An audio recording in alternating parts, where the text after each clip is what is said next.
Halo, selamat pagi Pak Sandi.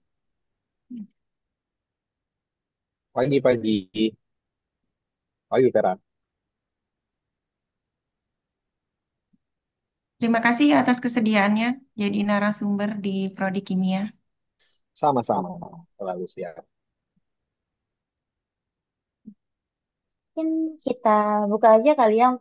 Umi, gimana? Sudah siap? Sudah, Ibu.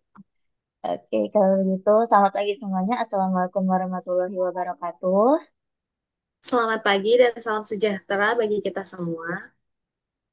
Oke, jadi para hadirin, jadi di sini kita punya teman-teman mahasiswa angkatan 2023 dan 2024 ya, yang sekarang sedang aktif-aktifnya nih dengan kegiatan mahasiswa. Lalu ada juga Bapak dan Ibu dosen yang tentu saja kami hormati. Selamat datang di acara talk show inspiratif kita pagi hari ini dan dengan tema aktivitas kemahasiswaan masa kini, inovatif, adaptif, dan berdampak. Nah, benar banget.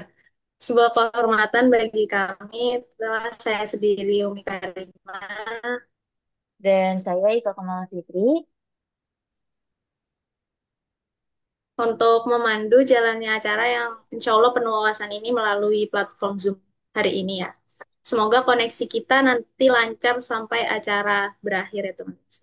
Amin. Eh, ya, jadi nanti mungkin kalau misalkan audiens sadar kalau misalkan, waduh ini MC-nya nge-lag nih gitu. Nah, itu bisa diberitahu ya teman-teman semua.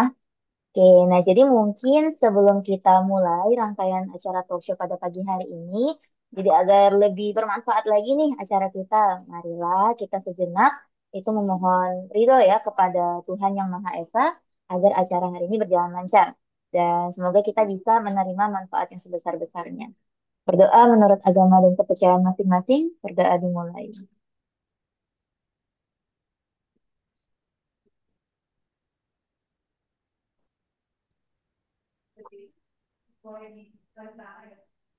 Berdoa selesai, semoga setiap niat baik kita hari ini dicatat sebagai amal ibadah. Amin, amin ya Rabbal Alamin. Amin. Oke, baik. Mungkin hari ini kita kedatangan seorang tamu nih. Jadi memang narasumber kita hari ini karena kita lihat sendiri ya temanya itu tentang untuk aktivitas kemahasiswaan gitu. Nah, jadi narasumber kita hari ini adalah Bapak Sandi Aditya, MPBS. Benar Pak, ini MPBS-nya Master of Professional Business Studies ya, benar ya Pak? Atau saya salah, takutnya Betul. sama ini. Oh, benar ya. Alhamdulillah, alhamdulillah. Berarti benar saya lihatnya. Oke, jadi Pak Sandi itu dulu, kalau tidak, sekarang dulu. Sekarang itu adalah dosen di Fakultas Ekonomi ya, Pak?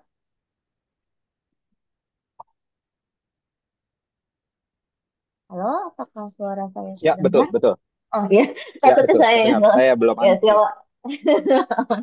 Oke, nah, tapi selain itu juga Pak Sandi ini saya lihat ya. Jadi Pak Sandi pernah eh, aktif juga ya Pak, dulu pernah dapat LPDP ya Pak. Ini berarti untuk S3 Pak? Atau S2 ya? S2 ya Pak? Saat ini, kalau saat Oh, ini saya dapatnya S3 untuk di hmm. University of Turku di Oh. Finland. Oh, berarti yang sekarang nanti ini berangkat ya Pak berarti? Ya kan ya Pak? Betul. Oh, oke, siap-siap Pak. Semoga nanti Akan lancar ya Pak. berangkat insya Allah. Hmm. Kalau lancar Agustus ini. Amin, Amin. amin. Oke, tapi selain itu juga Pak Sandi ini banyak usaha ya, Pak. Jadi di sini Betul. ada Betul. shareholder dari distro ya, Pak, dan lounge di Jakarta. Iya, betul. Jadi Oh, pada saat itu pernah punya usaha, tapi sekarang sudah mm, dijual karena mm. sekarang eh, banyak fokusnya ke WJ nih gitu. Jadi Oh, usaha-usaha tersebut kita lepas dulu, berikutnya bikin mm. usaha bareng mahasiswa. Oh, berarti yang kayak barbershop terus ini juga sama mahasiswa ya, Pak? Berarti ini. Eh, saya punya Jakarta apa downtown, terus Mm-mm, Umbra, eh, mm-mm. barbershop, skateboard itu sekarang saya lepas dulu semuanya, fokus sama WJ. Oh, Sekarang mm-mm. banyak fokus kepada mahasiswa, salah satu pet projectnya itu seperti tanda tangan untuk IO. Hmm, oke berarti sama sesuai sekarang. Tapi banyak ya berarti yang harus diurus ya gitu. Memang aktivis sejati ya Pak. Oke, mungkin jadi dari tapak jejaknya juga ya dari Pak Sandi selain pernah di kemahasiswaan di rektorat juga dengan usahanya lalu apa namanya lanjut lagi ke S3 dan mengajar. Wah ini berarti kita harapannya pasti Bapak ini banyak sekali nih insight-nya gitu, terutama untuk bagian aktivitas kemahasiswaan juga ya Pak yang jadi tema kita hari ini. Betul. Amin, amin. Oke. Jadi gimana nih? Berarti nih kita mulai aja atau gimana nih? Ya, boleh kita langsung mulai aja. Nah, mungkin sebelumnya kita disclaimer dulu kenapa kita ngangkat temanya itu kan aktivitas kemahasiswaan masa kini, inovatif, adaptif, dan berdampak. Nah, jadi kita tuh sengaja untuk mengangkat tema ini untuk mengajak teman-teman BEM merefleksikan kembali terkait dengan peran dan fungsi organisasi di tengah sekarang kan dinamika perubahan era ya. Jadi Hmm. bagaimana kita bisa caranya kita itu untuk membuat program kerja yang nggak cuman keren, tapi juga dia itu bermanfaat untuk pengembangan soft skill, peningkatan prestasi, serta nanti bisa juga untuk bekal kita di dunia kerja. Oke, mungkin kita ke pertanyaan pertama kali ya. Ini gimana? Ah, Iya, tapi boleh. mungkin sebelumnya kita harus ini dulu sih. Kan ini lagi masa-masa hujan ya, masa-masa hujan tuh apa ya? Padahal ini bulan apa, tapi lagi musim hujan nih. Jadi mungkin Kemarau semua, basah, kemarau basah. iya Kemarau basah. makanya ini setiap hari mendung gitu setiap pagi dah. Tapi hari ini pada semangat gak semuanya?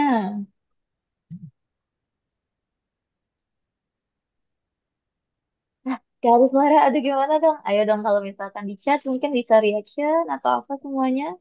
Eh, oke. Pada semangat ya, semoga pada sehat juga semuanya. Bapak gimana Pak kabarnya sehat? Harusnya kabar dulu ya Alhamdulillah, saya tanyain. semangat. Iya. Gak apa-apa, kita Ini, di sini ngobrol-ngobrol aja. Ngobrol-ngobrol Jumat santai. Jumat ini iya, iya, iya. eh, Kabarnya hari Jumat. mendung, Jumat mendung. Iya, mendung. Dan tadi di depan hutan kayu tuh macet banget ya tadi pagi. Oh Karena iya, ada kecelakaan. dia apa? Dari tadi pagi ya Pak? Jam Ya, 6 karena ada jam. kecelakaan tadi. Kecelakaan beruntun kalau nggak salah. Hmm, makanya tadi Biasa saya kayak pantau-pantau tumben. sosmed. Oh iya. Tadi saya juga lihat sih Pak, tapi ya itu belum saya belum tahu juga tuh kenapa kira-kira tabrakan. Tapi mungkin mari kita balik ke topik kita pada hari ini. Mungkin dari Pak Sandi nih waktu dulu di rektorat mungkin Bapak ada gimana sih kayak point of view Bapak gitu atas acara Oke. kemahasiswaan ya, terutama dari bidang kemahasiswaannya rektorat. Oke, mungkin saya mau nanya nih. Kebetulan saya sudah menyiapkan beberapa paparan sih. Paparannya nggak lama sih, tapi apa nih ini coba banyak-banyak gambar aja sebagai bahan pikiran teman-teman. Dan mungkin dari situ kita mulai bisa tanya jawab. Jadi nggak usah lama di paparan. Sambil ngobrol-ngobrol. Bisa, Taika? Ya Pak, ini mau Bapak share atau Boleh, boleh, boleh. Saya share sekarang ya ya. silakan. Boleh ya Pak, silakan. Udah Oke, dari settingnya harus udah bisa. Oke, silakan Bapak. oke, sip teman-teman. Selamat pagi semuanya. Mudah-mudahan biarpun menjelang liburan, eh, nilai-nilai semua sudah lengkap ya, tugas-tugas sudah lengkap. Kalau ada yang kurang-kurang, coba disamperin dosennya. Jangan sampai ada nilai yang kosong atau nanti jadinya BL gitu ya, teman-teman. Itu BL merusak eh, IPK. Oke, ya jadi sebenarnya ini ngobrol-ngobrol santai, tapi buat menjadi bahan pikiran teman-teman saja. Ya, karena yang namanya inovatif, adaptif, dan berdampak ini sebenarnya tanpa harus kita jadi mahasiswa pun harus terus kita lakukan. Oke, eh, saya kemarin bisa bercerita kalau saya ada di kemahasiswaan itu ofisialnya dari tahun 2020 sampai 2024. Jadi ada sekitar 5 tahun. Tapi memang semenjak saya menginjakan kaki di UEJ 2016, kecintaan saya dalam bergaul dengan mahasiswa itu sudah tumbuh. Jadi pada 2016 saya membaca. situasi dulu, tapi 2017, 18, 19 pergerakan saya udah saya mulai dari membangun komunitas startup pada saat itu. Ya, dan sampai sekarang, sampai terus saya di kemahasiswaan dan sampai sekarang. Nah, terus banyak sekali teman-teman kegiatannya ya. Saya boleh cerita dong, teman-teman. Eh, kan sekarang banyak nih teman-teman berkegiatan ya. Boleh dong lewat chat aja, kasih tahu biasanya ngapain aja sih kalau kegiatan kemahasiswaan teman-teman yang pernah teman-teman ikutin apa aja. Jadi saya juga ada gambaran nih, karena kan saya kalau ke MIPA itu paling saya menyapa Bu Vera, menyapa Pak Hanan, menyapa apa namanya teman-teman semuanya ya yang saya kenal gitu, tapi belum kenal semuanya, malah kan mahasiswa juga belum kenal. Coba dong teman-teman di-share kira-kira ngapain aja sih ke mahasiswaan. Kalian saya bisa tahu nih ya dari teman-teman langsung. Jadi saya nggak berasumsi, tapi berdasarkan apa teman-teman cerita. Nah, kalau yang saya tahu nih sambil menunggu teman-teman di chat, biasanya tuh ada ada dialog kimia, oke. Terus biasanya ada Mawapres, terus ada PKM gitu ya teman-teman. Nah, makanya saya tuh sempat nulis di sini apa bosan nggak sih gitu-gitu terus nih. Eh, kalau saya contoh saya itu kalau sudah membuat satu proyek dengan mahasiswa itu dalam 2 semester, terus saya langsung bosan. Aduh bosan nih, mau ngapain lagi ya gitu. Saya nggak bisa melakukan sesuatu tuh itu aja. Jadi saya harus mikir, ayo apa lagi dong, kita mesti ngapain, kita mesti bikin hal yang berbeda. Sampai saya tuh bersama mahasiswa pernah bikin eh, kuliah bisa asik gitu ya. Waktu itu saya mengundang beberapa teman saya yang influencer untuk datang ngobrol. Terus saya pernah bikin namanya kuliah di mana aja. Jadi waktu itu saya belajar, tapi kelasnya itu kita cari space yang gratis. Waktu itu ke Galeri Nasional bareng-bareng gitu kan. Terus ke apa namanya lapangan banteng bareng-bareng. Tujuannya apa? Tujuannya ya biar keluar dari kelas aja gitu. Let's see what's in outside. Terus ya kita bisa melihat different side of students kalau lagi di luar sana. Waktu itu patokannya cuma teman-teman, pokoknya kita pilih tempat yang nggak nyusahin, kalau bisa gratis gitu dan sangat terjangkau untuk teman-teman. Nah, itu yang biasa saya lakukan. Jadi itu cara saya untuk nggak gitu-gitu aja. Karena kenapa? Karena teman-teman saat ini kan eh, teman-teman suka melakukan riset ya. Teman-teman sudah paham dengan teknologi. Saat ini aja pasti di timeline teman-teman udah ada informasi akan ada kegiatan apa aja, ada event apa aja di Jumat Sabtu Minggu ini. Gitu. Nanti hari Sabtu ada labs project gitu ya. Itu karya anak-anak lab school gitu, atau nanti di hari ini sampai hari Minggu ada festival burger di Kemang misalnya seperti itu. Nah, hal-hal itu pasti kita selewatan aja tuh, lewat-lewat. Kita like to do our own research gitu, dan sangat teknologi sekali. Jadi eh, saya mau ketika nanti teman-teman itu mengikuti kegiatan fokus sama 3 hal ini ya. Jadi teman-teman itu harus tahu dunia ini sekarang membutuhkan orang yang punya pengalaman, punya ilmu, dan punya networking gitu. Sekarang kalau teman-teman ngeledekin tentang ordal atau nepo baby gitu ya, eh, kenapa teman-teman ngeledekin? Karena teman-teman sebenarnya mau, tapi nggak bisa kan gitu. Pengen gitu kan punya privilege, pengen gitu punya eh, apa jadi nepo baby, tapi nggak bisa. Nah, karena itu sebenarnya networking emang yang kita harus sadar dunia itu nggak adil. Kenapa nggak adil? Karena orang lahir ada yang udah langsung kaya, ada orang lahir yang tiba-tiba langsung jadi anak presiden gitu. Tapi kita lahir kok terseok-seok gini, ya udah itu kita nggak bisa berubah, itu udah takdirnya. Makanya kita harus tahu sekarang kita itu butuh satu experience, dua knowledge, dan tiga networking. Apapun kegiatan yang kita lakukan harus punya luaran tiga ini. Kalau nggak ada, nggak usah ikut, yang buang-buang tenaga teman-teman gitu. Ya karena sekarang kita menuju Indonesia emas gitu. Terus tapi kadang-kadang jadi diplesetin Indonesia cemas. Karena kenapa? Kondisi saat ini unfiltered content itu udah di mana-mana. Kita makin susah melihat berita benar, berita salah itu makin banyak. Dengan segala macam uh, kemudahan ya, membuat kita jadi makin gak sabaran. Dengan berbagai macam standar di luar sana, kita makin insecure, kita makin overthinking. Kita belum pergi ke satu tempat, tapi gara-gara baca komen-komennya jadi nggak pergi. Padahal belum tentu sama pengalaman. Gitu kan. Terus nih, yang paling bawah tuh paling sering sekarang, salty behavior. Jadi, nyinyir aja dulu gitu loh sebelum benar-benar experience the actual thing. Nah, itu menurut saya eh, inilah eh, kita dengan kelebihan dan kekurangannya saat ini. So, kita harus lihat lagi nih, teman-teman. Yuk, kita lihat bareng-bareng apa aja sih kegiatan mahasiswa saat ini. Gitu. Teman-teman, ada yang pernah ngelakuin volunteer nggak?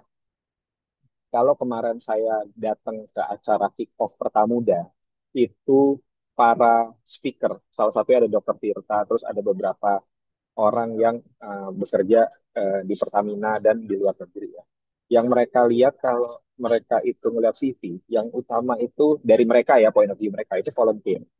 Kenapa? Karena volunteer itu bekerja tanpa digaji, tapi kalian bisa menyerahkan eh, banyak perhatian dan passion di sana. Gitu. Jadi kalau kalian punya pengalaman volunteer itu cukup besar poinnya. Apakah sudah dilakukan sekarang? Nah, kita belum tahu. Competition, kalau anak-anak MIPA sih paling juara competition. Pokoknya kalau KTI, terus riset dan segala macam itu jagoan kalian. So, kalau ada teman yang melakukannya dan kamu belum, ya udah ikutan. Nggak apa-apa, FOMO di kegiatan seperti ini sangat tidak apa-apa sekali. Research, ya, kalian bisa bantuin Bu Vera, kalian bisa bantuin Bu Dalia, kalian bisa bantuin Pak Hanan, gitu. Itu riset-riset mereka itu akan sangat berdampak bila kalian itu beneran bisa ikut. Jangan cuma numpang nama doang. Kalian harus ingat ya, dosen-dosen itu setiap penelitian itu saat ini wajib menyantumkan nama mahasiswa. Jangan namanya aja ditaruh, tapi kalian kalau bisa ikutan. Bu, Pak, saya bisa bantu apa nih? Gitu. Karena itu benar-benar punya value dan experience yang bagus. Sekarang banyak ya, kalau NUDC itu debat dengan bahasa Inggris. Kalau ADMI itu debat dengan bahasa Indonesia. Recently di Pertamuda juga kemarin mereka juga buat debat competition. Silakan teman-teman untuk mengasah argumennya bisa ikut. Atau pigeon, teman-teman yang suka duta-dutaan ya silakan. Kalau zamannya Bu Vera sama saya dulu mungkin ada gadis sampul, tapi sekarang enggak, gadis sudah susah ditaruh di sampul karena majalah juga udah makin laku ya. Tapi sekarang kan ada KOL, ada teman-teman jadi influencer atau ya pigeon ini kan artinya kayak kontes kecantikan gitu. It's okay kalau emang kalian suka itu nggak ada masalah sama sekali gitu. Itu bisa menjadi satu uh, portfolio yang bagus. Nah, ini salah satu yang saya sering ajang ajak teman-teman ikutan ya. Kalau kita punya project, kita punya pengabdian masyarakat atau apapun, itu teman-teman kalau bisa rebutan lah ikut karena biasa nggak bisa ngajak semuanya. Nah, teman-teman dari semua yang biasa kita lakukan dengan pengalaman saya yang ada di kemahasiswaan, jujur eh, kita itu sangat sedih ketika kok ada kesempatan kayak gini tuh orang nggak berebutan ya. Ini pada sibuk ngapain sih gitu. Itu itu yang kita suka pikiran kalau di kemahasiswaan. Kalau ada kompetisi LIDM itu susah banget mengais-ngais apa ya peserta. Kemarin kita ada P2MW, itu program pengembangan wirausaha mahasiswa. Padahal kita itu punya kategori budidaya. Sedangkan yang kuat di budidaya itu pasti MIPA. Tapi itu saya akhirnya harus datang ke budidaya terus minta Budalia ada nggak project yang saya bisa masukin ke P2MW. Nah, sampai begitunya padahal kalian semuanya mampu ya karena interest itu harus dibangun teman-teman. Karena kalau interest itu nggak bisa dibangun, mungkin saat ini kalau saya tanya ke teman-teman saat ini teman-teman suka apa, teman-teman punya kemampuan apa yang teman-teman pede gitu, itu pasti masih ada aja yang masih belum tahu gitu. Nah itu penting untuk tahu sekarang. Nah, maka dari itu di kemahasiswaan itu harus punya ini punya beberapa stakeholder yang harus kita perhatikan. Ya. Mahasiswa, perwakilan mahasiswa, di sini ada BEM, BMT, BMF, ya, BEM-UN, terus ada dosen sendiri, dosen pembina, ya. Di sini ada universitas hierarki, maksudnya pimpinan di atasnya dosen pembina misalnya kayak Porprodi, terus dekanat, rektorat, dan lain sebagainya, serta alumni. Nah, teman-teman, kan di sini banyak nih teman-teman yang udah berorganisasi ya. Percaya deh sama saya. Nggak usah dijawab karena mungkin takut. Tapi bener apa enggak, Gue beli, ya udah deh gue beli aja buat gue doang. saya Tapi yakin nggak semua sih. setuju. Eh, Ya, sekarang faktor apa aja sih yang jadi penghambat kreativitas mahasiswa atau bahkan kalau teman-teman ingin membuat satu event gitu ya. Ayo, siapa yang sudah sering melakukan danus? Karena kenapa dana terbatas? Teman-teman, saya tuh kadang-kadang juga miris kalau yang lihat teman-teman itu the only way yang kalian bisa lakukan ketika dana terbatas itu dana. Menurut saya sayang. Karena kenapa teman-teman bisa melakukan so much more than that. Yaitu apa? Teman-teman tahu nggak? Saya ini, PowerPoint saya ini, itu dibuatin loh sama mahasiswa. Dan saya kasih bahannya tadi malam 29. Terus saya bilang, besok harus jadi ya. Nah, tapi kalau saya, karena orang bisnis, saya nggak mau treat orang itu semuanya serba gratis. Saya bilang sama mahasiswanya, lo beresin ini besok kelar, lo gue kasih 150.000. Itu udah satu pekerjaan teman-teman. Dan saya ceritalah sama adik saya nih, yang kebetulan juga sering melakukan paparan ya. Dan dia seorang dokter, dia bilang, ah 100.000, 24 jam, murah banget gitu. Nah itu kan sebenarnya sesuatu yang kalian bisa lakukan. Jadi gig ekonomi saat ini itu bisa teman-teman lakukan. Kalian bisa manfaatin Canva, kalian bisa memanfaatin kalian itu sebagai nano influencer. Kan sekarang influencer itu bukannya cuma Raffi Ahmad atau hanya Geraldine ya teman-teman. Teman-teman yang punya 1.000 follower atau 500 follower itu you can call yourself as a KOL juga walaupun itu nano. Ya sehingga dana-dana terbatas itu kalian bisa ambil dari sana. Administrasi ini juga jadi momok ya teman-teman. Ini pasti kalian sering ngalamin ketika harus bolak-balik beberapa kali. Kemudian, nah ini yang paling seru nih. Kalau ngebahas senior yang udah tidak jadi pengurus gitu ya. Kalian kan bisa lihat meme di samping kanan ya, ini kayaknya relate banget gitu. Kalau ke dosen bagaimana, kalau ke teman gimana, kalau ke junior bagaimana. Terus alumni ya mereka yang sering ngucapin zaman gue dulu tuh, wah zaman gue dulu. Tapi ya sekarang mereka nggak tahu zaman sekarang kayak gimana gitu, sulitnya perkembangannya. Terus dosen apakah bisa membantu? Jelas bisa teman-teman ya. Kita sebagai orang tua kalian di kampus ini ya, kita itu punya pengalaman dengan apa deal sama kalian. Kita itu orang yang lebih eh, apa ya selalu update dengan apa yang terjadi di kampus. Kalau alumni, kalau senior mungkin mereka udah lepas sibuk dengan yang lain. Mereka tahu kejadiannya itu ya pas zamannya mereka. Makanya selalu saya selalu dipakai zaman gue dulu gitu kan.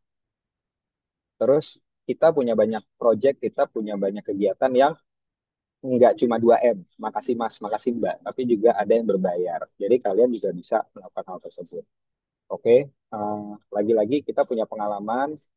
Kalian lulus, kita akan tetap di sini berpengalaman terus lintas generasi dengan mahasiswa. So, kita sangat-sangat bisa dimanfaatkan.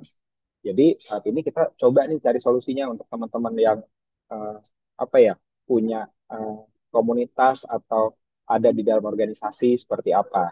Ayo kita coba benerin eh, kondisinya. Saat ini kalau dana terbatas, teman-teman punya list data alumni nggak? Coba deh dibangun list data alumni pada kerja di mana gitu. Ingat ya, kalau minta dana sama alumni, jangan kayak pengemis minta doang, jangan. Harus ada mutualnya. Kalau mereka punya usaha, mereka punya pekerjaan, apa yang kira-kira bisa kalian bantuin mereka. Ingat loh, UNJ itu punya 28.000 mahasiswa student body untuk yang D4 sama yang satu. Itu banyak sekali dan bisa dimanfaatkan. Kemudian list data sponsor. Jangan habis pindah ke pengurusan, data sponsor tuh hilang. Kita harus maintain ya agar nanti bisa lagi. Kalau mereka happy dengan kinerja kita, mereka pasti mau lagi gitu kan ya.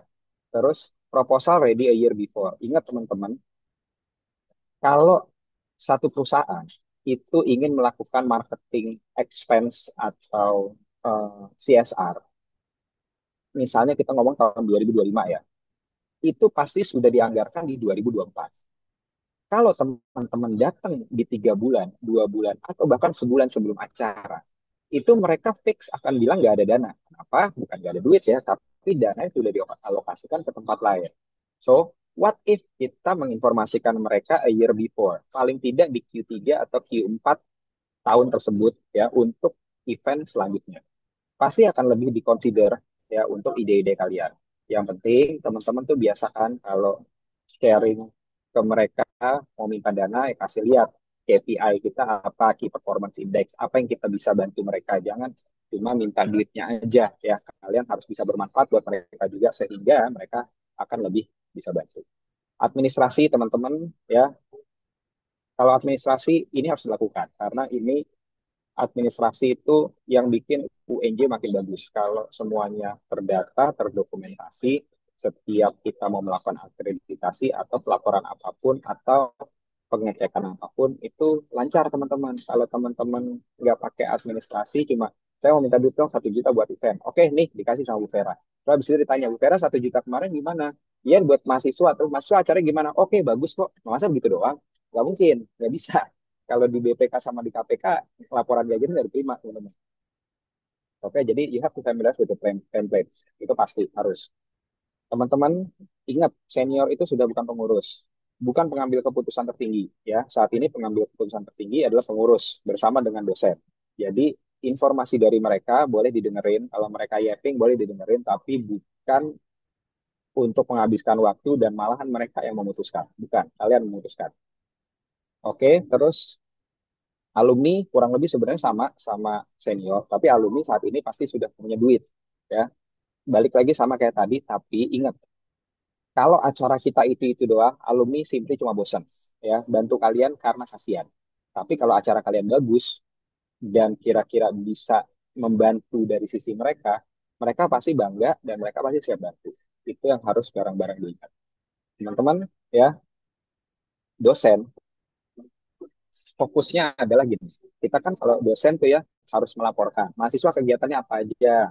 Terus habis itu setiap kegiatan ada luarannya apa enggak, ada prestasi apa enggak, ada posternya atau tidak, ada luaran riset apa enggak. Kita fokusnya ke sana. Jadi kalau teman-teman cuma buat happy-happy aja atau kegiatan internal organisasi aja, wajar kalau dosen-dosennya males karena apa nih luarannya. Jadi setiap kegiatan harus kalian balut dengan apa kompetisi, terus ada luarannya, entah itu luaran bentuknya YouTube, video yang kira-kira bisa membawa benefit untuk prodi, fakultas, dan universitas. Dan atau dosen itu sendiri, pasti dosen itu gabung. Balik lagi ya, dari tadi saya selalu memikirkan orang. Jadi teman-teman, untuk berkegiatan itu kalian harus mikir, mutual kalian, partner kalian itu dapat benefit apa enggak. Kalau kalian belum bisa mikir ke sana, wajar. Kalian cuma bisa itu aja, wajar kalau dukungannya nggak banyak.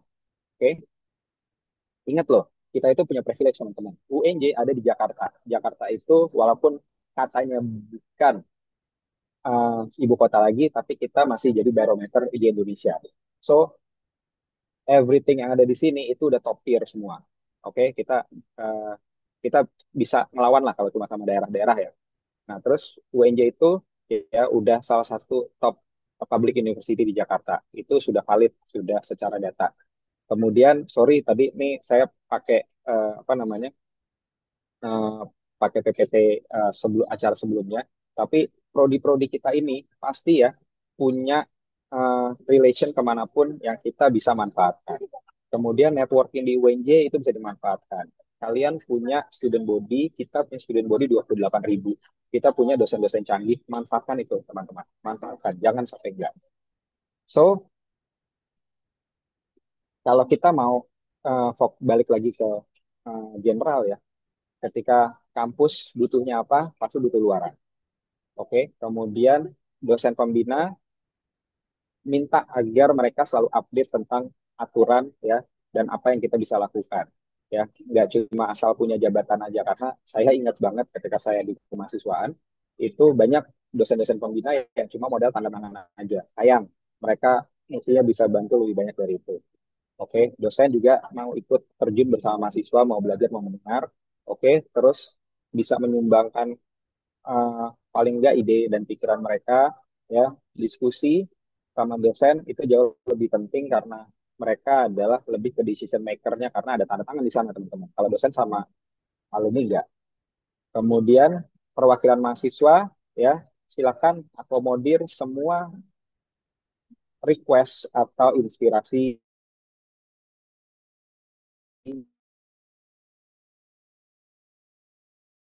dari semua mahasiswa. Jadi rajin kalian. So, saya akan lebih menekankan lagi kalau kita memanfaatkan alumni, teman-teman ya, coba manfaatkan mereka untuk bagaimana kita bisa mensupport mereka. Karena kalau kita bisa mensupport mereka, harus ada kompensasinya dan mereka pasti akan mengerti kompensasinya itu paling tidak berbentuk uang untuk dukungan kalian. Dan lagi-lagi kalau acara kita itu keren, mereka pasti support. Oke, nah ini sedikit tips and trick teman-teman ya dalam menyikapi apakah kalian secara individual, berkelompok, berorganisasi, tetap positif, konstruktif ya dalam semua perjalanan kalian. Kegiatan-kegiatan yang positif dan menguntungkan diri kita itu gas. Silakan eh, punya hubungan yang baik dengan dosen, teman, dan tim. Malu-malu, jangan what if, sayang ya. Waktu berjalan terus teman-teman. 4 tahun harus punya sesuatu yang bisa dibawa. Teman-teman harus tahu saat ini Indonesia sedang mengalami inflasi nilai. Jadi nilai 3,5 kalian itu makin ke sini sudah makin gak berarti. Ya, yang kalian bisa bawa adalah pengalaman kalian dan portofolio kalian. Karena orang sebelah juga IP-nya 3,5, orang sebelah juga 3,5. Apalagi kampus juga punya tendensi ya supaya kita itu maintain peringkatnya ya nilainya jangan jelek-jelek. So ya agak buka sedikit tapi ya kurang lebih seperti itu teman-teman. Jadi nilai sudah makin mediocre jadi you have to do something other than fokus ke IPK kalian. Oke, okay? Let's make kemahasiswaan great again ya biar kita bisa seru-seruan terus dan dampaknya nggak hanya cuma buat kita tapi buat teman-teman. Yuk kita mulai diskusi kira-kira ada yang punya point of view lain kah atau mungkin tidak setuju dengan saya, yuk kita ngobrol-ngobrol lagi. Oke, mungkin saya ingin bertanya nih Pak. Jadi kan dari yang saya lihat dari tahun ke tahun itu memang nggak cuman di organisasi BEM sendiri, di organisasi lain pun itu banyak yang anggotanya itu udah menurun gitu. Terjadi penurunan apa peminat lah. Nah, ada beberapa mahasiswa yang dia tuh sempat saya dengar ada yang bilang kayak gini kayak ngapain sih ikut organisasi kan kayak itu buang-buang waktu mending magang atau sebagainya. Nah, padahal kan menurut kami sendiri yang tergabung di organisasi itu kan menurut kami adalah organisasi sebagai tempat pengembangan soft skill-nya kan. Menurut Bapak sendiri, gimana sih kita sebagai mahasiswa bisa memberi perspektif ke halayak lain yang yaitu non-organisasi untuk memberitahu bahwa organisasi ini wadah yang efektif loh untuk ngembangin soft skill gitu. Oke, Umi, seru nih pertanyaan nih. Kalau dibilang para organisasi wadah, memang benar wadah gitu kan. Kita tanya lagi balik nih.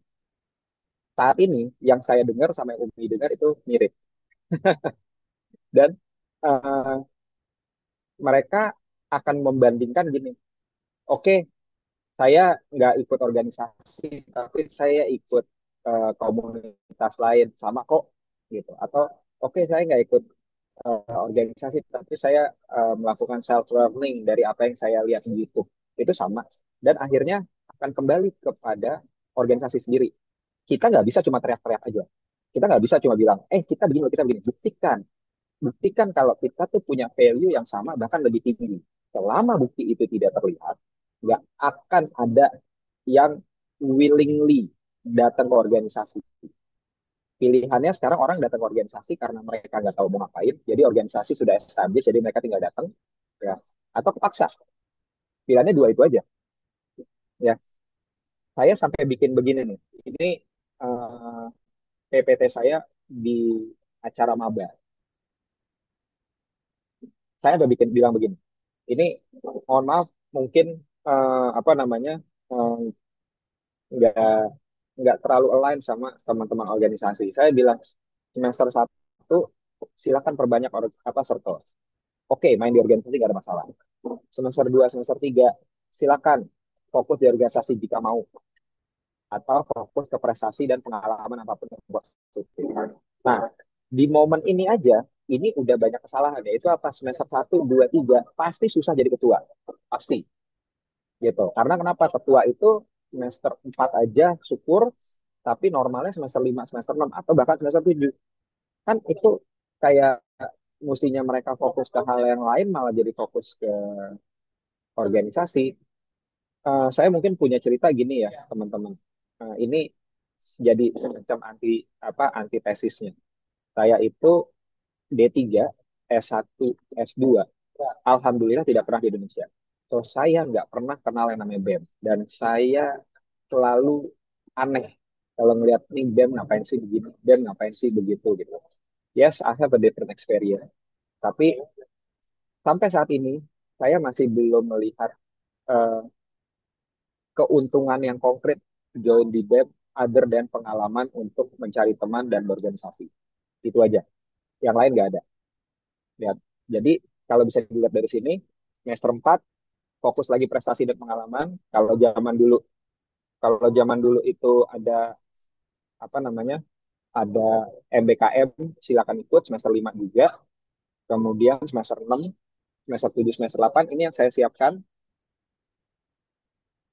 Nah, ini uh, gambaran di kepala saya kalau mahasiswa ingin mendapatkan maksimal 4 tahunnya, baik itu begini. Oke, jadi MBKM silakan digantikan dengan kegiatan-kegiatan lain, tapi kurang lebih seperti ini. Ini baru maksimal. Nah, jadi bisa dilihat ya, kalau untuk organisasi saya cuma ditaruh semester 1, 2, 3. Itu untuk fondasi mereka belajar berteman dan berorganisasi aja. Nah, silakan. Bagaimana teman-teman?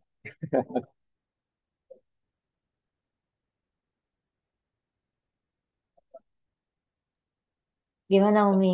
Menurut Umi cukup gak tuh atau masih ini kebetulan Pak Umi ini ketua BEM-nya yang sekarang di timnya. Nah, seru nih. Ayo Umi, bikin yang seru-seru Umi. Karena kalau nggak seru, mahasiswanya nggak mau. Gitu. Itu Hmm. udah, karena mahasiswanya nggak bisa dipaksa. Jujur, saya itu sempat kepemimpinan siapa ya? Kalau nggak salah kepemimpinan Pak Ahmad Besar Adi deh ya waktu itu. Oh, eh, apa ya kalau nggak salah.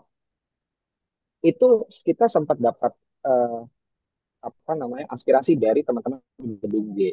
Ini gimana nih kok kita sedikit yang masuk gedung G. Ya saya Oh. balikin. Ya itu kan gimana lu kan yang punya acara, yang punya kegiatan. Kok akhirnya minta kita, tapi kita tetap mencari jalan tengah. Yaitu apa? Maba itu kita minta isi semacam di form gitu ya, untuk mereka plotting mau ikut organisasi yang mana. Berikutnya, data tersebut kita kasih ke teman-teman gedung G, silakan di follow up. Kita tidak bisa memaksa mereka masuk, tapi kalian punya kontaknya untuk melakukan approach sendiri. Nah, itu yang kita lakukan. Ya, jadi ini saya gamblang ya. Kalau kita ngomongin organisasi, saat ini kalau saya mau masuk organisasi, saya itu akan pilih satu Sigma. Kenapa? Karena ada value-nya saya belajar untuk bikin video. Karena itu penting untuk sekarang. Hmm. Terus kedua, saya akan gabung Eka Citra karena saya suka outdoor. Terus abis Hmm. itu saya ikut eh, KPM karena ya ini karena kebetulan dosen ya, saya mau belajar meneliti. Itu paling pilihan saya. Sisanya buat saya untuk cuma ngumpul dan berorganisasi ada di eh, yang tadi sama aja gitu. Jadi ayo Umi kita cari value BEM bareng-bareng. Redefine BEM. Ya, Gimana Umi udah terima semangat kasih. nih? Terima kasih banyak Pak atas masukan-masukannya ya karena emang yang ya jadi salah satu kendala tersendiri karena kan saya juga gak cuma di satu organisasi ya, saya juga ada organisasi di ekstra kampus juga dan itu memang masalah setiap tahunnya kurang lebih sama kayak eh, ya emang anggotanya tuh menurun. Cuman kalau karena di BEM sendiri itu saya masih belum menemukan cara yang sangat menarik lah, atau ini apa kegiatan yang emang benar-benar bisa narik mahasiswa untuk ke BEM sendiri gitu. Oke, Ah, sekarang gini deh. mm. Balik lagi kita bertanya. Ika mau nyampein apa Kak? Silakan Kak. Nggak, jadi saya kepikiran gitu sih Kak, sebetulnya kayak mungkin kan kayak mahasiswa itu punya tujuan yang berbeda ya. Kalau misalkan untuk berkegiatan gitu lah, ada yang mungkin fokusnya itu mau networking misalnya, ada yang fokusnya itu mau ke prestasi, misalnya dia mau ikut-ikutan lomba gitu. Nah, apakah kayak bisa kita strategikan seperti itu ya Kak, atau untuk menariknya tadi itu loh. Itu betul. Itu keren Kak. Jadi saat ini gini. Kan tadi saya cerita tentang apa yang teman-teman bisa kejar dari kompetisi gitu ya. Terus volunteer dan lain sebagainya. What if BEM itu jadi wadah untuk membantu mereka menggapai mimpinya gitu. Salah satu contoh nih ya, saya itu saat ini membantu para alumni untuk daftar LPDP karena kebetulan saya kan award di LPDP ya. Alumni datang ke saya banyak. Saya buka di story saya aja itu langsung yang daftar 50 orang. Bayangkan kalau mereka itu merasa berterima kasih kepada saya karena saya bantu, masa sih mereka nggak mau bantu saya? Kalau eh Umi lagi ada kegiatan nih, bantu dong. Gitu. Kan jadi mau. Kenapa? Karena dia utang budi sama saya. Dan saya melakukan itu semuanya gratis. Nah, berikutnya, kalau kita nggak mau main ke alumni, di teman-teman di sini pengen ikut apa sih? Student exchange. Ayo, Hmm. tapi kan kadang-kadang suka bingung mulainya dari mana. Nah, disinilah teman-teman BEM nih yang melakukan riset. Mulainya gimana ya? Cara paling efisien seperti apa ya? Gitu, bantuan-bantuan bikin esai atau cek esai atau kalau misalnya ilmunya belum cocok, kontak deh guru dosen gitu. Misalnya ada pahanan, ada teman kami yang eh, mau ikut studi exchange nih, tapi butuh dicek esainya. Pahanan pasti mau. Dan teman kamu terfasilitasi. Dan di sini semua berterima kasih ke kalian. Karena kenapa kalian wadahnya. Betul. Hmm. Oke. Oh, sebentar. Ya. Silakan teman-teman yang punya aspirasi saat ini kita lagi terbuka nih. Jadi di sini ada Umi, di sini ada Ika, ada Bu Vera juga. Kita sama saling mendengar. Bahkan saya tuh ngomong sama beberapa temen ya, ketika mereka banyak eh, terkungkung dalam senioritas dan alumni karena mereka biasa mengarahkan. Saya tuh sempat ngomong gini, bagaimana kalau semua arahan langsung dari Korprodi apa dosen pembina aja gitu untuk hal-hal baru.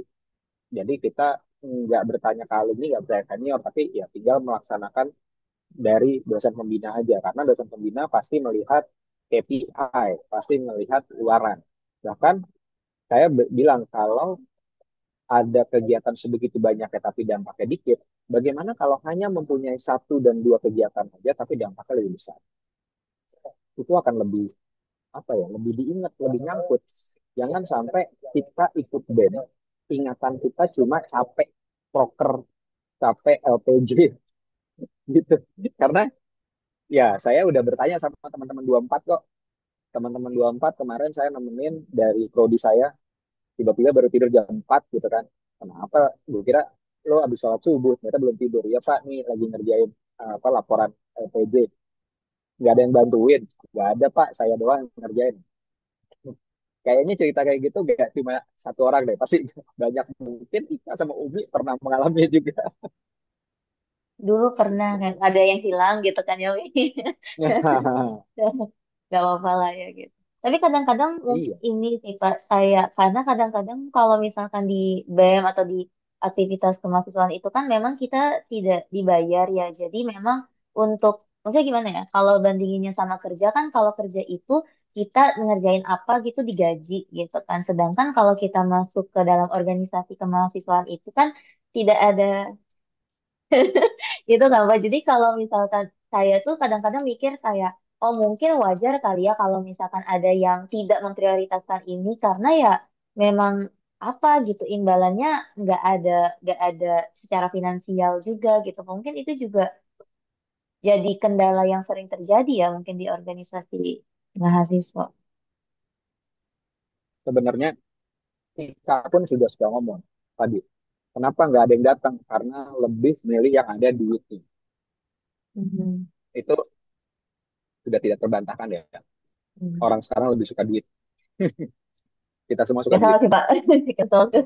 Betul, Betul. betul. Kalau begitu, bagaimana?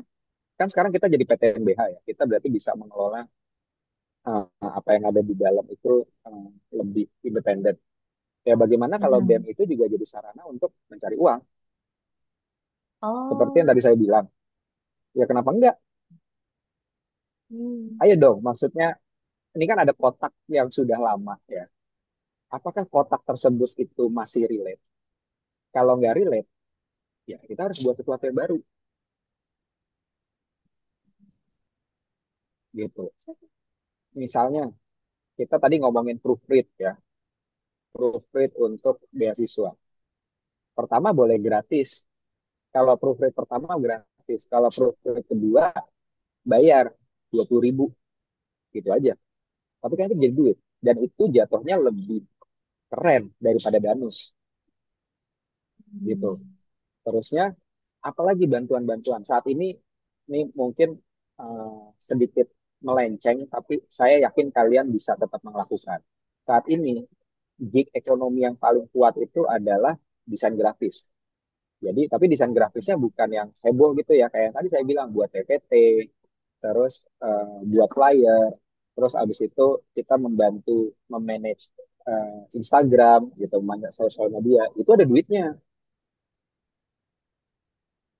itu ada duitnya banget gitu. Ya bagaimana kalau ayo kita ngumpulin duit semuanya sehingga teman-teman yang nanti kerja capek bisa paling nggak makan bareng, Hmm. jadinya happy kan? Karena saya kalau prinsip saya kalau ngajak mahasiswa itu yang saya omongin di pertama ada duitnya apa enggak? Itu pasti saya ngomongin itu. Kalau emang nggak ada saya omongin. Tapi nggak ada duitnya ya, soalnya gue begini begini begini begini gitu. Saya harus mati-matian jualan agar masuk mahal. Tapi kalau ada duitnya, tetap contoh nih, ini saya share sesuatu ya. Ini kalau ada yang mau langsung japri aja. Nah, mana dia nih? Kemarin tiba-tiba ada pekerjaan, terus kemarin. Coba lihat di ini ya, di apa namanya, di chat. Hmm. Nah, ini musinya sih ada satu dua nih yang tadi japri saya. Sebenarnya kayak kayak gini-gini kan kalian apa ya menyalurkan teman-teman ke hal-hal yang positif gitu. Terus nanti maintain. Saya pun lagi iseng-iseng sama beberapa mahasiswa mau buat apa tau nggak? Mau buat wadah belajar MC. Anda belajar MC. Kenapa? Karena kan sekarang teman-teman itu banyak yang emang PD tapi nggak tahu belajar bagaimana. Ada saat ini saya karena saya emang di ekonomi dan fokus di kewirausahaan, saya tuh buatin wadah-wadah kecil gitu untuk teman-teman itu bisa dapat side hustle gitu. Nah, ayo teman-teman kalau mau diskusi sama saya kita bikin bikin apa nih gitu sehingga teman-teman punya punya bisnis line. Wah, tenang. Habis itu nanti kalau ketemu Bu Vera, Bu, nggak usah kasih uang kita, Bu. Saya yang ngasih uang ke ini. Terus.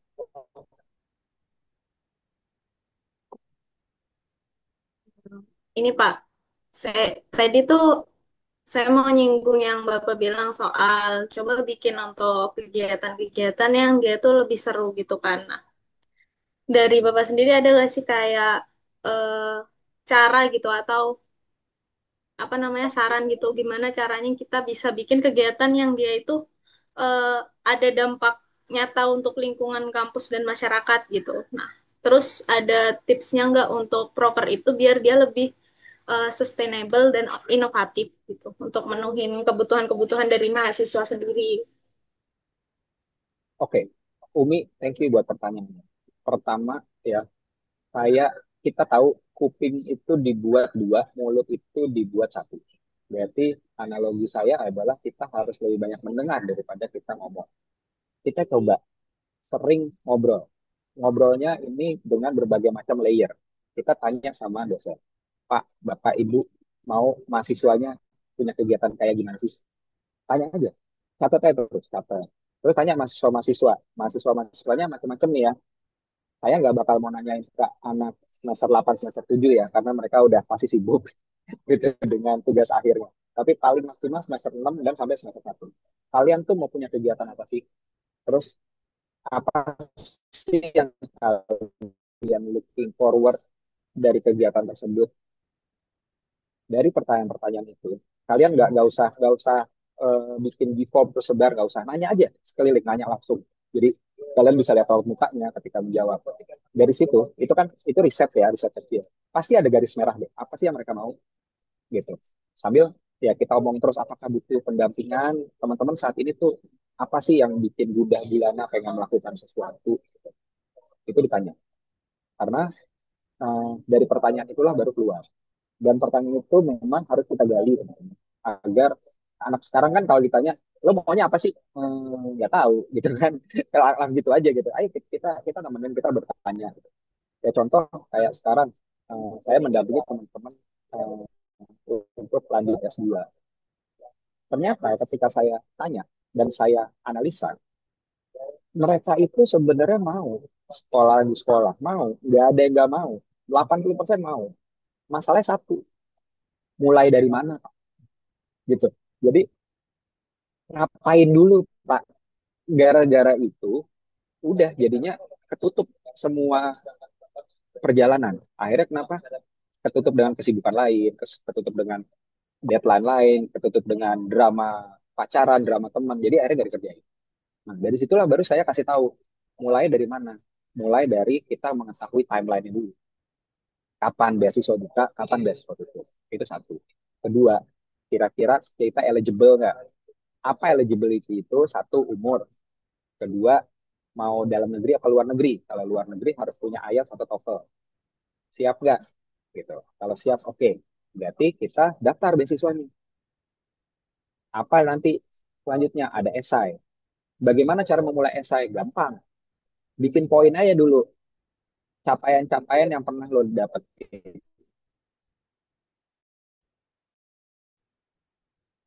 Jangan nulis dulu. Tulis aja dulu. Poin-poin, poin. Kita bikin simple. Taking questions. Start by taking one step. Jadi jangan buru-buru.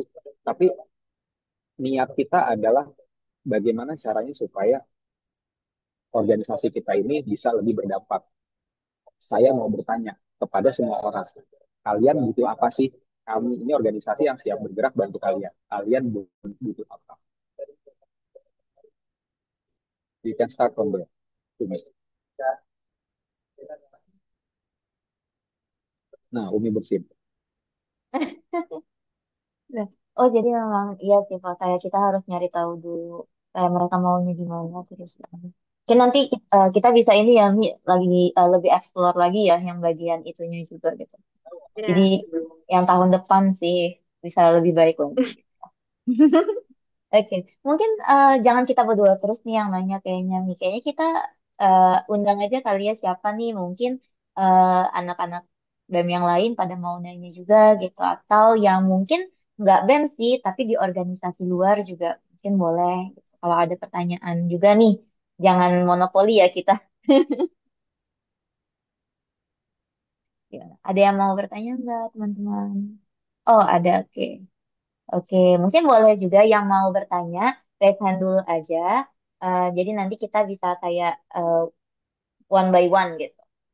Oke, mungkin Salsa dulu deh. Ibu maaf sebelumnya suara saya masuk jelas atau tidak ya, Bu? Jelas, jelas, Masuk, masuk. jelas, jelas. Oke, terima kasih waktunya Bu Ika. Selamat pagi Pak Sandi, Bu Ika, Umi, dan juga Bu Vera, dan dosen lain, dan juga teman-teman lainnya.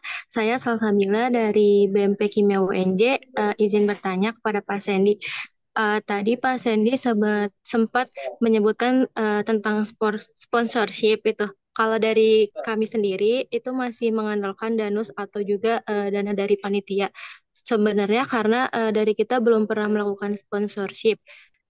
Saya mau bertanya kepada Pak Sandy, gimana cara kita tuh mencari sponsorship dari awal karena kita sendiri belum pernah melakukan sponsorship, Pak. Jadi kayak tipsnya itu seperti apa buat nyari sponsorship di acara-acara kita. Mungkin itu pertanyaannya. Terima kasih. Oke, Sabila, ini keren banget pertanyaan. Berarti kamu pengen apa apa yang kita lakukan saat ini bisa lebih optimal nih. Jadi kita harus bagaimana? Oke, sponsorship. Saya atur mindsetnya dulu ya, teman-teman. Di luar sana itu perusahaan-perusahaan mati-matian mencari market, mencari orang yang beli produk mereka. Itu mati-matian. Sehingga apa yang mereka lakukan? Mereka punya namanya marketing expense atau biaya marketing. Ya, biaya marketing itu untuk menarik menarik orang akhirnya bisa melihat barangnya, bisa mencoba, consider dan akhirnya beli. Nah, balik lagi tadi saya bilang kita UNJ kampus A ya itu punya paling enggak ada 25 ribuan ya. Kalau tadi saya bilang 28 ribu mungkin kan tersebar di apa gedung di kampus B, terus habis itu di kampus Kuningan situ Duren 3 ya. Nah, berarti di situ kan ada 25 ribu. Mereka itu senang loh punya daerah yang mereka bisa melakukan marketing mereka di mana masyarakatnya itu banyak.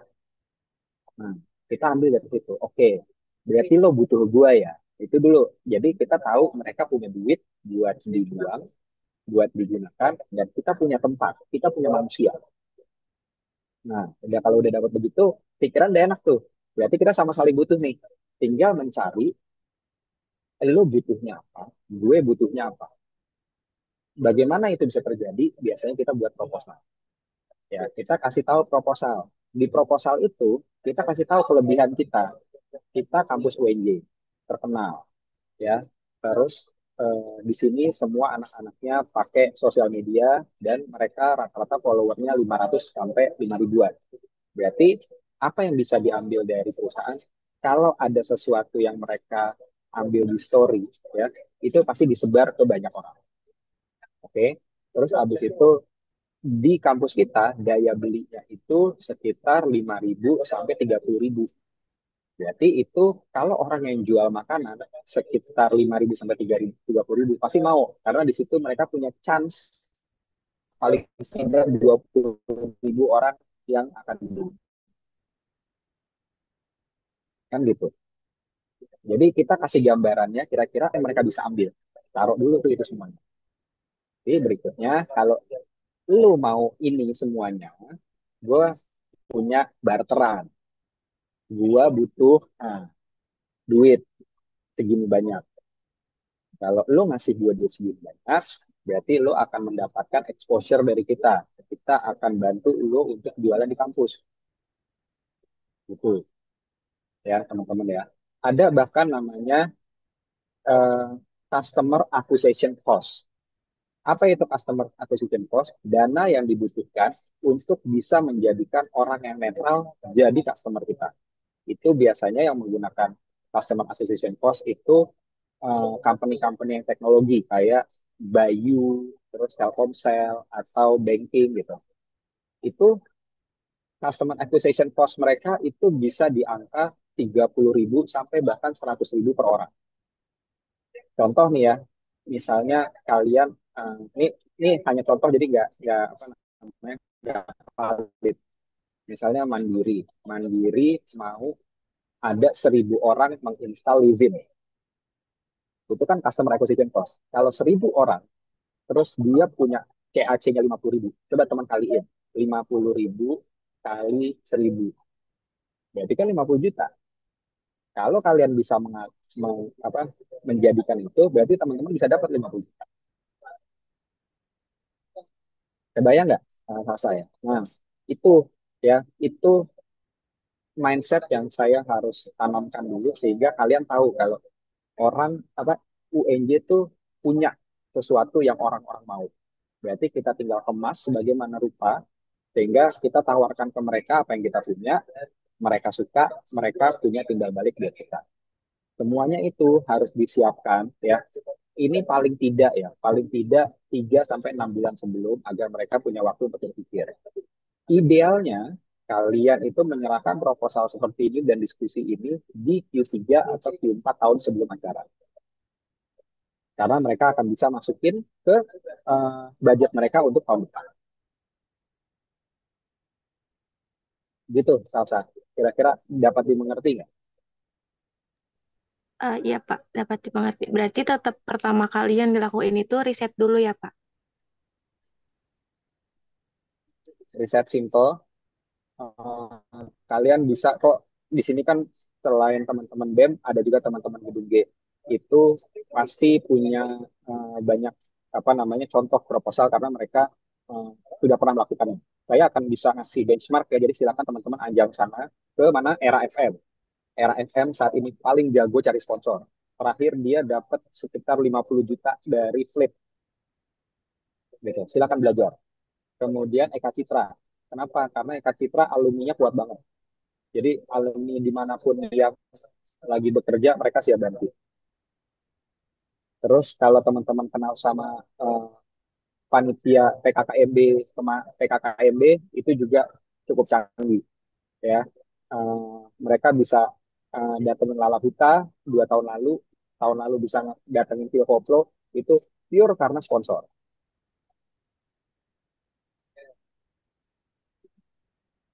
Oke, gimana Salsa? Sudah puas gak dengan ininya, dengan insight terkait sponsorshipnya dari Pak Eh, Sandi? Sudah Ibu. Terima kasih Pak Sandi. Oh, mungkin Pak sekalian menambahkan dari pengalaman saya juga kali ya terkait sponsor gitu. Jadi dulu tuh saya sering diwanti-wanti sama senior saya ya waktu kuliah dulu tuh ini kalau misalkan udah sponsorship nih, nah terus kita tuh juga harus tanggung jawab ke sponsor kita gitu karena kan kita harus menyambung, maksudnya siapa tahu tahun depan kita dapat lagi gitu sponsor dari ini. Jadi kayak hubungan baiknya tuh harus dijaga terus. Jadi kita harus lapor nih, harus transparan gitu. Gini loh acara kita, ini loh benefit yang kita ini dan kita udah promosi kayak gini gitu. Jadi legit gitu di Yes, mata perusahaannya. Itu sih yes, paling. itu betul banget Kak Ika. Karena eh, sekarang kan gini ya, Kak Ika ngasih duit ke saya 1 juta. Masa Kak Ika nggak mau tahu 1 juta mau saya pakai apa? Kan gitu. Itu satu. Mhm. Terus ketika Kak Ika nyuruh saya, Sandi ini 1 juta ya, tolong kasih tahu apa ke 100 orang tentang dagangan saya. Terus kalau saya diem aja, Kak Ika sebel dong sama saya. Ini orang udah dikasih 1 juta, mana nih feedbacknya? Kan gitu. Habis itu kalau saya datang ke Kak Ika lagi minta duit, Kak Ika ngomong apa? Kemarin gimana? Lu juga gak ngasih kabar. Mhm. Itu contoh simpelnya ya teman-teman ya. Kalau contoh benernya nanti ya kalian habis melakukan sesuatu bikin report. Ini loh kegiatan kemarin, perusahaan atau apapun itu yang memberikan uang paling senang sama angka ya teman-teman. Jadi kita main hitungan aja. Yang tadi saya bilang, misalnya kalau customer acquisition cost ya CAC itu 50.000 dan mereka expect 1.000, kalau kita beneran punya data tentang raihan 1.000 itu bahkan bahkan lebih, itu cukup buat mereka dan mereka akan happy gitu. Ya, jadi silakan nanti bermain di datanya aja di data visualization dan ketika menyampaikan laporan-laporan.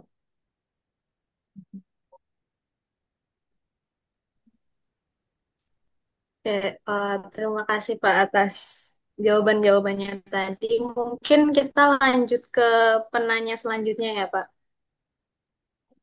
Ini ada Rasika Ulhak. Boleh untuk Rasika memperkenalkan diri kemudian menyebutkan pertanyaannya ya. Suaranya masuk nggak? Masuk. Masuk. Masuk. Baik, sebelum saya bertanya, izin Bu Ika dan Bu Vera, Halo Pak Sandi. Saya udah kenal Bapak, saya lihat Bapak di Instagram, dan saya salah satu orang-orang orang-orang penghuni gedung G tersebut. Saya mau tanya tentang, sebenarnya mohon maaf sebelumnya saya nggak nanya tentang BEM. Oh ya, pertama-tama saya perkenalkan diri, saya Rastika Ulhak, saya dari BLMP Kimia. Tapi pertanyaan saya bukan tentang BLM atau BEM, lebih ke saya pengen nanya pendapat Bapak tentang dilema saya. Kan saya juga ikut organisasi di ekstra kampus itu di gedung G itu.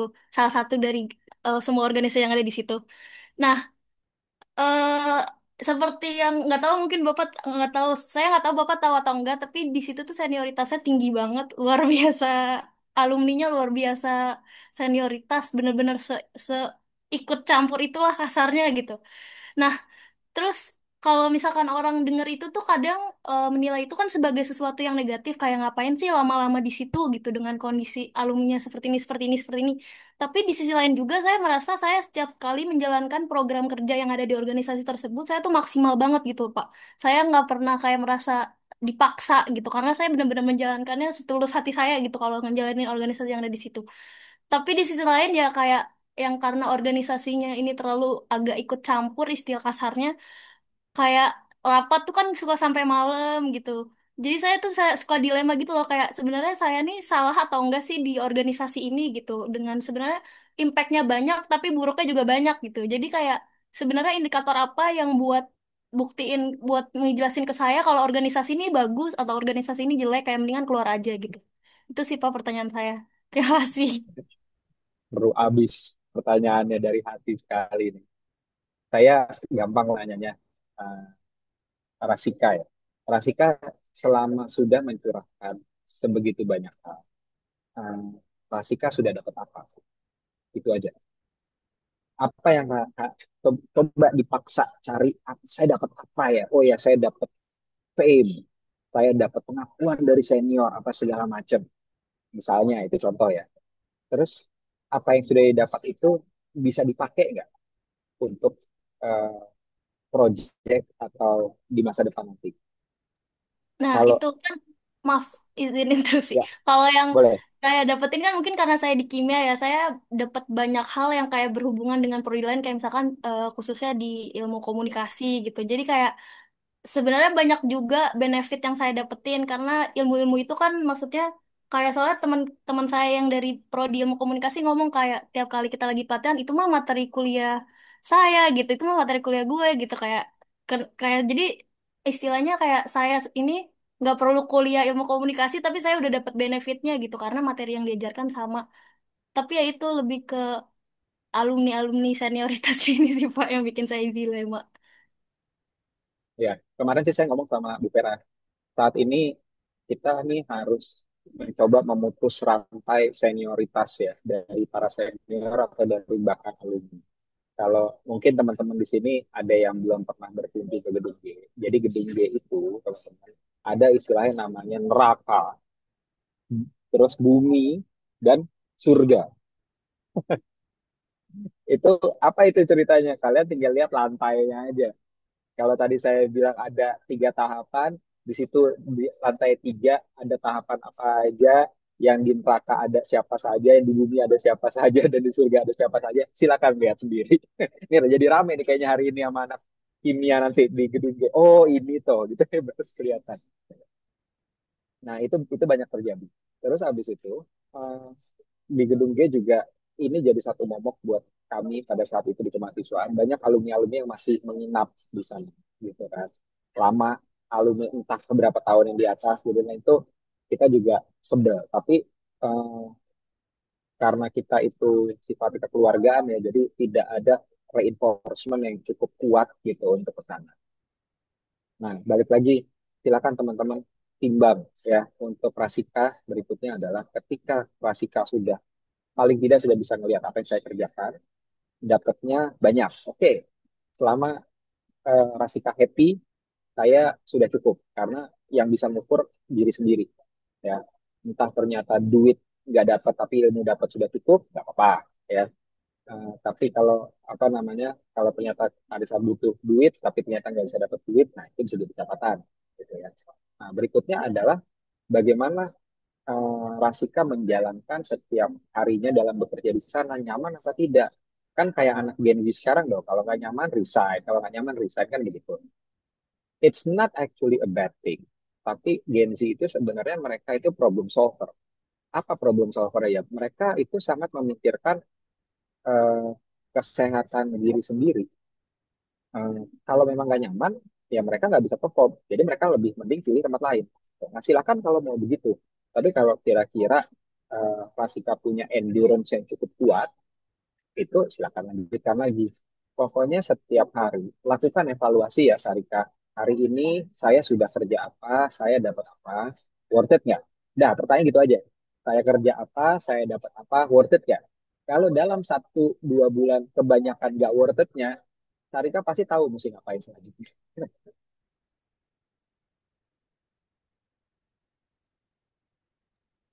Ya, Rasika udah terjawab belum nih dilema hatinya? Udah, udah. Ya, terima kasih Pak Sandi. Sama-sama. Jadi nanti waktunya merenung lagi ya, Rasika, untuk ini ngecek ya, enak gak nih, worth it gak? Dan bisa Iya, juga jadi dan catatan ya Kak jangan buat semuanya. betul dan tapi jangan terlalu lama. Kadang-kadang kita berpikir ah ya udah deh gitu, tahan aja apa segala macam. Jangan terlalu lama teman-teman untuk memutuskan. Ketika kita harus bikin indikatornya. Tadi Sarika udah dengar. Indikatornya kalau dari saya tadi 3 pertanyaan. Apa yang saya sudah lakukan hari ini, kemudian apa yang saya dapatkan hari ini worth it nggak? Itu 3 pertanyaan itu ditanya setiap hari. Paling nggak dalam 30 hari ke depan, itu kita langsung bisa ngelihat statistiknya. Dari worth it atau tidak worth it, dari dapat apa dan kerja apa. Perbandingannya akan kelihatan. Ya, kalau kita catat Hmm. itu benar-benar, itu perbandingan kelihatan. Apakah ternyata apa yang sudah dikerjakan pendapatannya lebih dikit? Oh, baru kelihatan kan kalau dicatat kan? Terus Hmm. worth it apa enggak? Oh ya ternyata antara worth it sama enggak persentase segini banyak loh gitu. Nah itu baru silakan putuskan. Jadi pendataan itu penting teman-teman. Journaling ya. Saya pun melakukan hal tersebut. Salah satu contohnya gini. Kalau teman-teman baca di post saya terakhir tentang bagaimana saya menjalani proses mendapatkan S3 ini. Saya itu sudah mencatat kira-kira 293 email yang saya sudah kirim. Dan ketika saya sudah kirim 293 email itu selama kira-kira 1 tahunan, itu respon rate-nya itu di bawah 10%. Wow. Jadi bayangin ya, itu 293 di bawah 10%, kalau 10% aja kira-kira 29 email, berarti ini di bawah. Nah, itu yang saya lakukan. Dan enak gitu ngelihatnya sekarang kalau mau cerita, saya punya faktanya dan saya punya data. Gitu. Jadi ini loh teman-teman yang akan lakukan kalau misalnya teman-teman itu punya nasib sama kayak saya. Gitu. Kalau teman-teman punya nasib yang lebih baik dari saya, berarti persentasenya akan lebih baik. Tapi anggaplah ini benchmark buruknya gitu. Silakan if you guys have any better strategies, do it gitu kan and let me know. Gitu kira-kira. Ya, jadi pencatatan itu penting, Sarika bisa dilakukan mulai hari ini. Oke, mungkin itu udah 2 pertanyaan ya dari audiens. Mungkin ada yang mau bertanya. Kita ya masih punya beberapa menit lagi ya, Pak. Sampai 11.30 ya, Pak. Mm-mm. Mungkin apakah ada yang ingin bertanya lagi, teman-teman?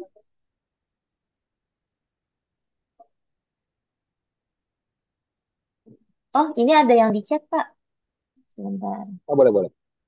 Oke, jadi dari Anggi, mungkin saya bacakan ya, Pak. Jadi, izin bertanya bagaimana pendapat Bapak tentang anak kimia yang mengikuti organisasi seperti Menwa?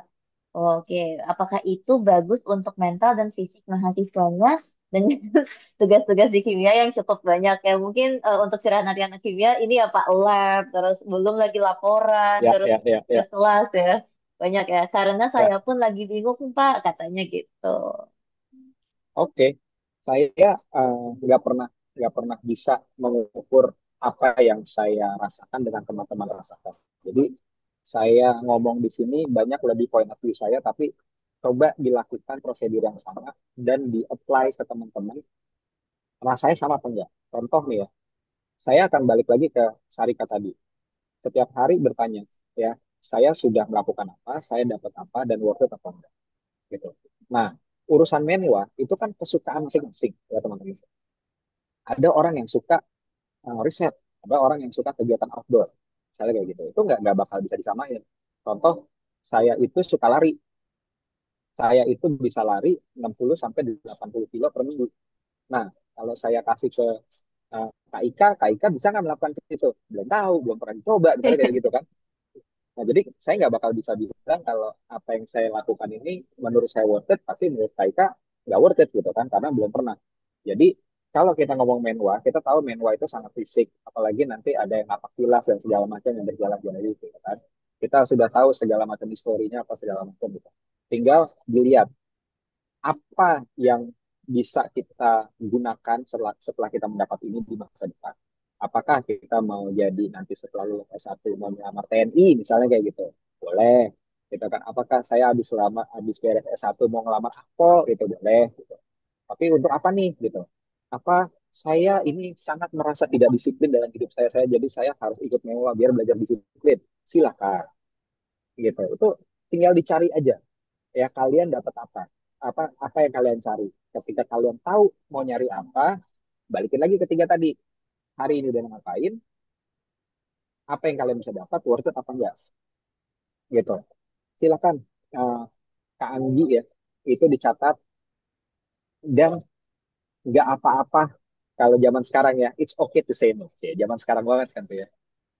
Eh, kalau misalnya Kak Anggi sudah melakukan evaluasi ini selama 1 bulan dan ternyata nggak worth it Kak Anggi punya hak sepenuhnya untuk stop apapun yang Kak Anggi lakukan dan mencari kegiatan baru. Itu hak. Dan kalau misalnya terjadi Kak Anggi bilang, oh berarti ini nggak worth it, ini contoh aja ya, terus saya mundur. Terus biasalah teman-teman organisasi, kenapa mundur? Nggak bisa, apa segala macam. Mereka nggak ada rights, gitu. Makanya ini akan balik ke BEM lagi nih, gitu. Akhirnya balik ke Kaumi lagi. Berarti kita kan nggak punya hak gitu untuk menahan orang. Sehingga kita harus bikin tempat ini senyaman mungkin, seberdampak mungkin, se-valuable mungkin agar orang stay tanpa harus kita paksa. Gitu.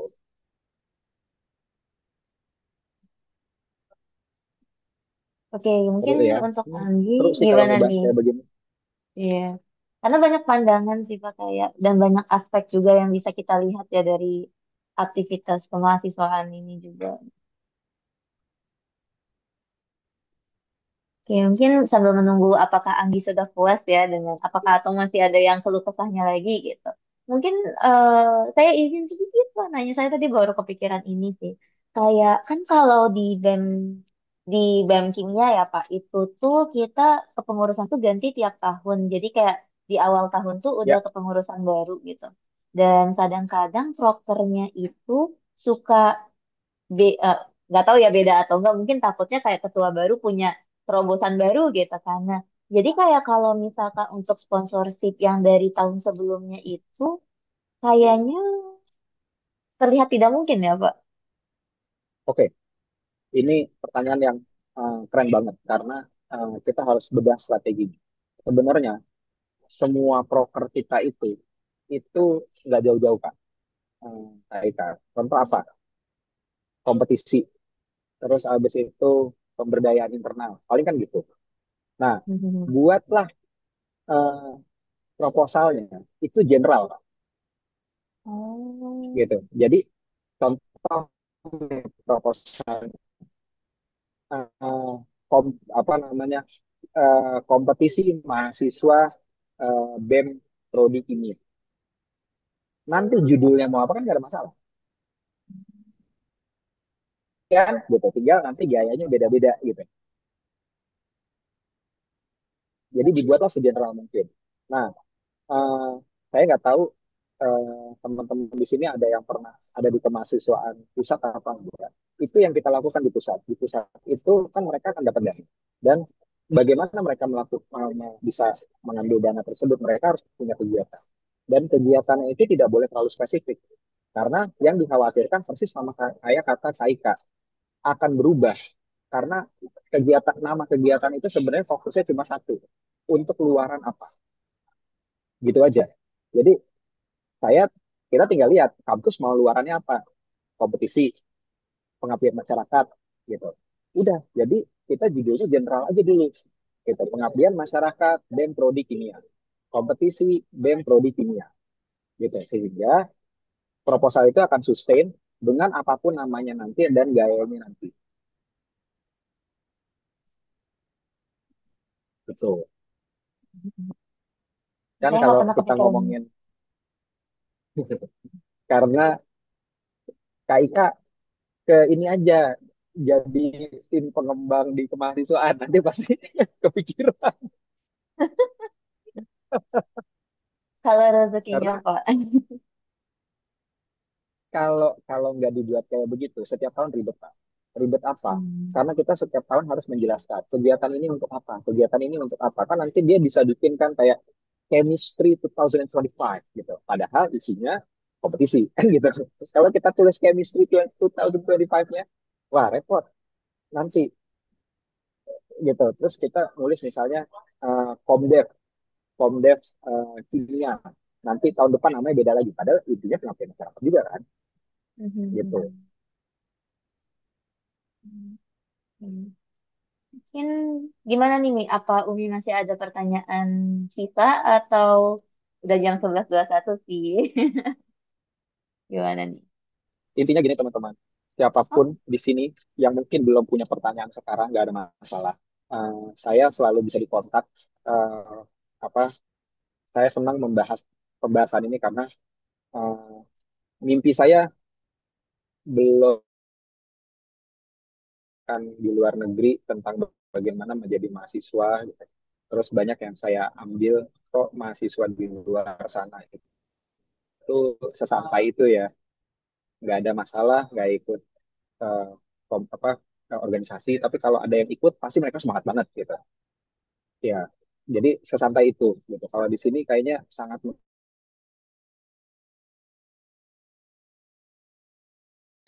Sehingga ujung-ujungnya karena disuruh senior atau disuruh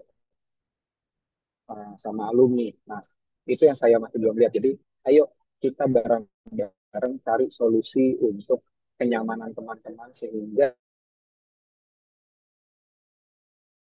ya kalian kan udah bayar nih masuk kampus. Kalau kata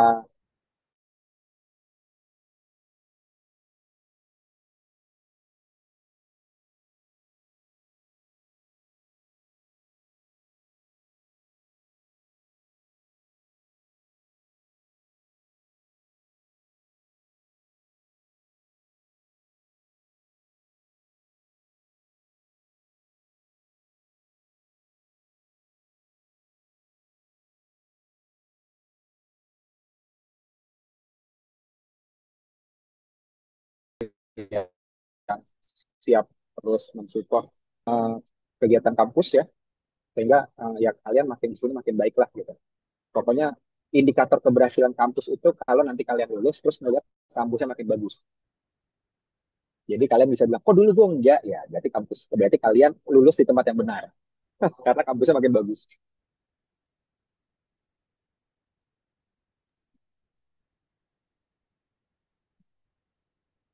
Oke, mungkin tadi itu eh, sebagai penutup aja ya Pak. Jadi terima kasih banyak karena insight dari Bapak dan pengalaman yang dibagikan sama Bapak tuh benar-benar nambah ini baru sih kayak wawasan baru karena kan eh, memang dari apa setiap tahunnya menurut saya itu pastinya berbeda lah masalah-masalahnya. Hanya cuman kita tuh bisa ngambil sisi apa yang sama karena pasti ada irisannya lah dari setiap tahun. Menurut saya begitu.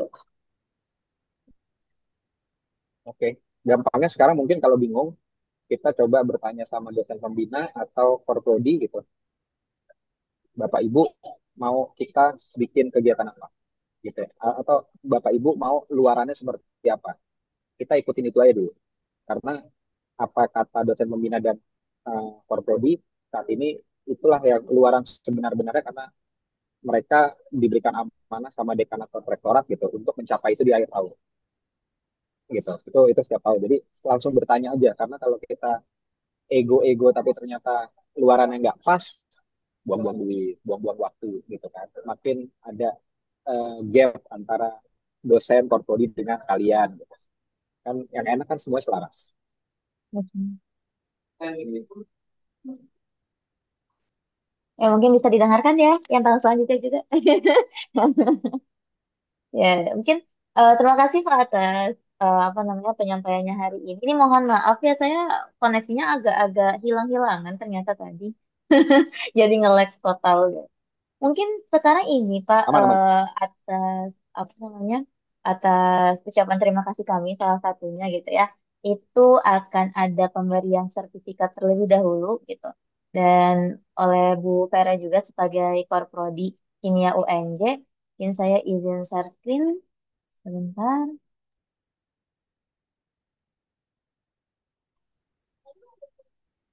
Ah, baik, mungkin mohon maaf ya di atasnya ada beberapa tab lain yang dibuka. Banyak banyak yang harus dilihat. Mungkin silakan kepada Bu Vera, Bu. Saya serahkan.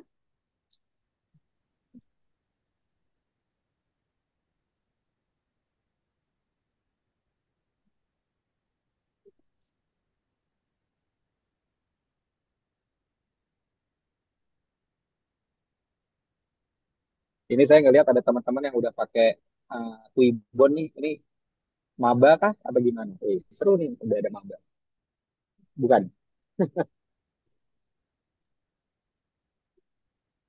Mohon maaf, suaranya sudah terdengar belum? Oh, Sudah, sudah baik, Oh, Bukara. Bu. baik. Atas nama Prodi Kimia, saya mengucapkan terima kasih banyak ke Pak Sandi yang selalu setia menjadi narasumber bagi rekan-rekan mahasiswa di Prodi Kimia. Sebetulnya untuk tahun ini saya tuh sudah pada taraf kalau ketemu anak BEM itu ada yang baru nggak dari kegiatan yang kalian organize gitu karena saya udah hampir 5 tahun kayaknya mungkin perlu terobosan-terobosan. Nah mungkin untuk kepemimpinan Mbak Umi dan rekan-rekan di BEM ada terobosan yang lebih baik lagi gitu ya setelah mungkin tadi ada wawasan dari Pak Sandi. Terima kasih banyak Pak Sandi.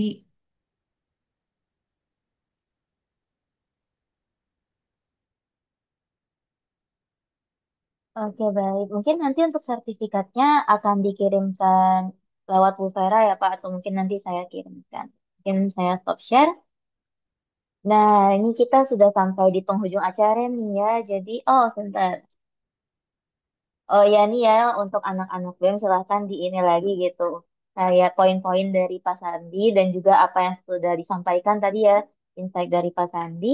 Nah, mungkin sekarang baiknya memang selalu ya kalau acara tuh enaknya ditutup dengan dokumentasi. Jadi mungkin boleh kepada yang lain, kepada audiens yang bisa open cam terutama ya untuk memasukkan mukanya ke dalam dokumentasi, silahkan boleh kita tunggu mungkin 1 menitan kali ya.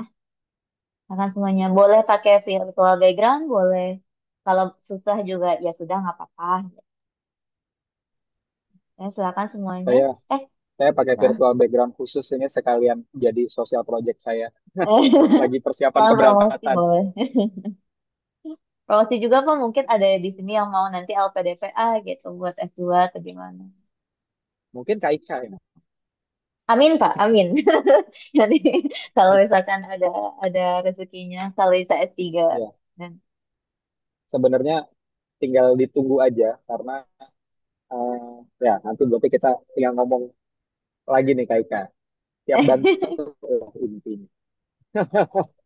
amin amin. Oke. Saya tunggu sampai 11.30 ya, semuanya bagi yang mau open cam. Ayo kita ramaikan dokumentasinya. Umi ini mau siapa nih yang screenshot? Saya boleh, Bu. Oke, hayu. Tunggu, jangan hayu, 11.30 ya. Oh, oke. Oke, mungkin yang mau buka-buka, yang sudah pakai jilbab, bagi yang pakai, boleh open cam. Oke, mungkin aba-abanya dari saya kali ya, biar ini. Oke, semuanya. Jadi bagi yang sudah open cam, boleh. Ini kita punya 3 page ya semuanya. Jadi mungkin bersabar senyumnya, dipertahankan senyum terbaiknya. Oke, tuh lucu banget virtual backgroundnya makanya, tapi nggak apa. Oke, kalau gitu siap semuanya untuk page pertama. 1, 2, 3. Oke, oke Umi, lanjut ke page kedua. Ya. Oke, batch kedua. Satu, dua, tiga. Benar, benar. Oke, ditahan senyumnya semuanya.